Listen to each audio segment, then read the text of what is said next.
बिस्मिल्लाहिर्रहमानिर्रहीम। आज हम एक्सरसाइज पेज 328 का क्वेश्चन नंबर 4 करते हैं। इसकी स्टेटमेंट कुछ ऐसे है। अगर आप बुक देखें तो बुक पे स्टेटमेंट लिखी हुई है जी क्वेश्चन नंबर 4 की कि line makes angle of equal magnitude with 3 axes. एक लाइन ने 3 एंगल बनाए हैं तीनों एक्सेस के साथ, लेकिन वो तमाम के तमाम एंगल इन मैग्नीट्यूड इक्वल हैं। मैंने इस तरह से फ़र्ज़ किया से हमारे पास ऐसे ये कोऑर्डिनेट एक्सेस हैं, इनमें लाइन जो है ये एल कंसीडर की मैंने। इस लाइन का एक्स एक्सिस के साथ एंगल अल्फ़ा, वाई के साथ बीटा, जबकि जेड के साथ गैमा कंसीडर किया है। अब हमें दिया गया ये है कि ये तीनों एंगल मैग्नीट्यूड में बराबर हैं, मतलब कि अल्फ़ा, बीटा और गैमा इन मैग्नीट्यूड बराबर है। मतलब जो अल्फ़ा की वैल्यू वही बीटा की वैल्यू और इसी तरह से वही गैमा की वैल्यू है।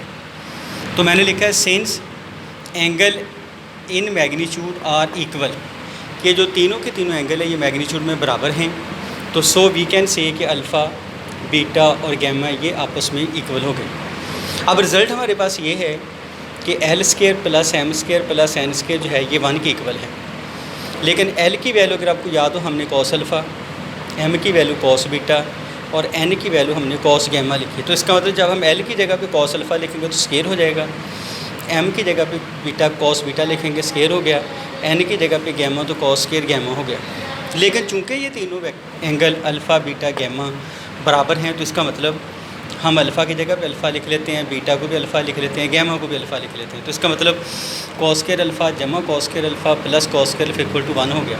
लेकिन अगर आप चेक करें ये कॉस स्केयर अल्फ़ा 3 टाइम हो गया, 1 2 3, तो मैंने 3 कॉस स्केयर अल्फ़ा लिखा इक्वल टू 1। 3 के साथ डिवाइड कर दें तो कॉस अल्फ़ा की जो वैल्यू है वो 1/3 आ जाएगी। अगर हम स्केयर ख़त्म करें तो कॉस अल्फ़ा जो है ये प्लस माइनस 1/√3 आ जाएगा। अगर आप अल्फ़ा को इस तरफ रख लें, कॉस दूसरे पे जो कॉस इन्वर्स हो गया, तो अल्फ़ा की ये वैल्यू आ गई। अब चूँकि अल्फ़ा अगर आप इसी तरह से देखें हमने बीटा और गैमा तीनों को आपस में बराबर रखा है, इसका मतलब जो अल्फ़ा की वैल्यू है वही बीटा की वैल्यू होगी और वही गैमा की। तो इसका मतलब beta is equal to gamma is equal to cos inverse plus minus 1/√3।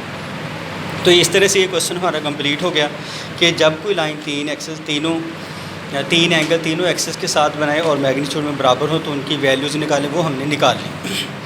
अब देखिए इसके बाद क्वेश्चन नंबर 3 इसी पेज के ऊपर हमें ये दिया गया है कि एक लाइन ने एंगल एक्स के साथ 45, वाई के साथ 60 बनाया है। गैमा जो तीसरा एंगल हमारे पास है तीसरे एक्सेस के साथ, वो आपने मालूम करना। ये निकालने के लिए फिर रिज़ल्ट है कि cos square alpha plus cos square beta plus cos square gamma is equal to 1। Alpha की वैल्यू 45, बीटा की वैल्यू 60 हमें बुक में दी गई है, कॉस स्क्वायर गैमा चूँकि आपने फाइंड आउट करना है इक्वल टू 1। कॉस 45 की वैल्यू अगर आप चेक कर लें 1/2 है, कॉस 60 की वैल्यू 1/2 पुट कर दें plus cos square gamma equal to 1 हो गया। 1/2 को हल करें स्क्वायर के साथ 1/2 का स्क्वायर 1/4, कॉस स्क्वायर गैमा वैसे का वैसे इक्वल टू 1। आप ऐसे करें, दोनों को उठा कर दूसरे पे जाएँ, इनका एलसीएम लें, एलसीएम लेके सिंप्लीफाई करें 1/2 आ गया। अब यूँ करें गैमा इधर रहने दें, कॉस को दूसरे भेजें तो ये कॉस इन्वर्स प्लस माइनस 1/√2 हो जाए। तो इस तरह से ये हमारा क्वेश्चन कंप्लीट हो गया। अब इसके बाकी माना देखें, अभी स्टिल हमारे पास 2 पार्ट और हैं। पहले पार्ट में और दूसरे पार्ट में आपको फिर अल्फ़ा बीटा दिया गया है और आपने जो तीसरा एंगल है वो मालूम करना है। तो आप इसी तरह से इसी रिज़ल्ट को इस्तेमाल करते हुए मालूम कर सकते हैं। बिस्मिल्लाहिर्रहमानिर्रहीम। नया क्वेश्चन आज हम करते हैं जी, find distance between 2 points P1 and P2। हमें 2 पॉइंट्स दिए गए हैं, हमने इनका दरमियानी जो डिस्टेंस है ये फाइंड आउट करने का फार्मूला ड्राइव करना है। तो इसके लिए मैंने फ़र्ज़ किया से हमारे पास 2 पॉइंट्स हैं P1 P2, B2 पॉइंट्स तो कोऑर्डिनेट एक्सेस हैं। दोनों पॉइंट्स मैंने ड्रा कर दिए से P1 P2। मैंने ऐसे किया कि P1 से एक परपेंडिकुलर ये P1 M1 ड्रा किया, P2 से एक परपेंडिकुलर P2 M2 ड्रा कर दें, P1 से फिर एक परपेंडिकुलर P1 Q ड्रा कर दें। तो मैंने लिख दिया जी कि draw perpendiculars P1 M1 P2 M2 on XX dash. ये लाइन सारी XX डैश है। सिमिलरली हमने एक परपेंडिकुलर P1Q भी ड्रा किया था जो कि P2M2, ये P1Q है अगर आप चेक कर लें, और इस लाइन पे हमने ड्रा किया जो कि P2M2 है। हमारे पास एक ट्राइंगल बन गई से ये है जी P1Q P2। ये ट्राइंगल राइट एंगल है, राइट एंगल से मुराद इसका ये वाला एंगल 90 का है। 90 के सामने वाली साइड को हमने हाइपोटेनस का नाम दिया और हमने रिज़ल्ट पढ़ा है कि P1 P2 स्केयर बराबर P1Q square plus P2Q square. तो यही मैंने लिखा है, P1 P2 square equal to P1Q square plus P2Q square. P1 P2 चूँकि 2 पॉइंट्स का सेंटर डिस्टेंस है तो मैंने इसको D से डिनोट कर दिया। P1Q की जगह पे मैंने M1 M2, कैसे, अगर आप इस फिगर को देखें ये डिस्टेंस इक्वल हैं, चूँकि ये दोनों लाइनें पैरेलल हैं, ये दोनों लाइनें भी पैरेलल हैं। दो पैरेलल लाइन का डिस्टेंस जहाँ से भी हम चेक करेंगे वो डिस्टेंस इन मैग्नीट्यूड इक्वल होगा। तो मैंने P1Q की जगह पे M1 M2 लिखा।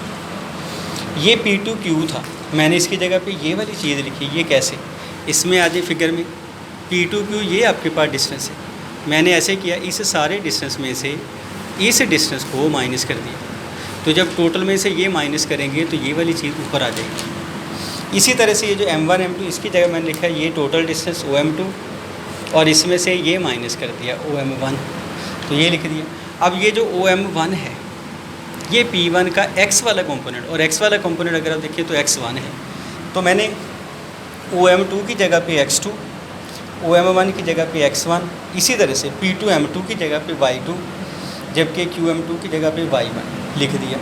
स्केयर बरकरार है, ये स्केयर ख़त्म करने के लिए दोनों तरफ अंडर रूट लें, क्योंकि यहाँ पे प्लस माइनस आएगा, लेकिन डिस्टेंस चूँकि ऑलवेज पॉजिटिव होता है तो इसीलिए नेगेटिव साइन को ओमिट कर दें। तो ये डिस्टेंस आ गया 2 पॉइंट्स का।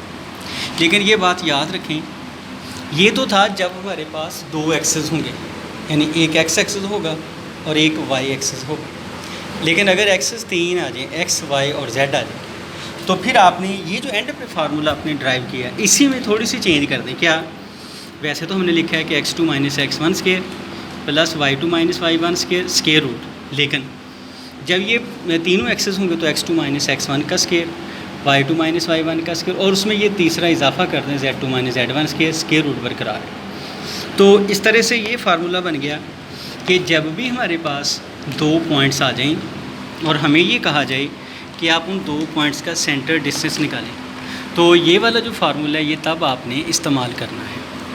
यानी ये फार्मूला कब इस्तेमाल करेंगे, जब तीनों एक्सेस हों और पॉइंट्स 2 हों और हमें ये कहा जाए कि आप उनका सेंटर डिस्टेंस जो है ये फाइंड आउट करें।